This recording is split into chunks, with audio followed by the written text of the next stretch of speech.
চাকুমারি খুব সুন্দরী টসটসে গোলাপ, মিষ্টি হেসে কথা বলা এটাই তার স্বভাব। একদিন রুবেল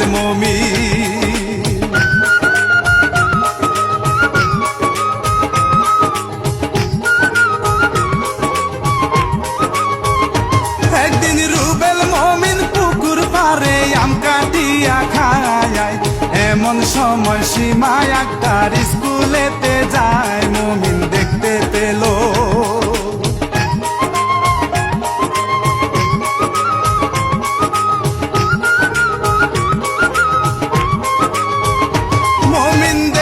পেল আর বলিল ওরে রুবেল ভাই, দরকার হইলে জীবন দিব আমি তারে চাই। ওরে বন্ধু আমি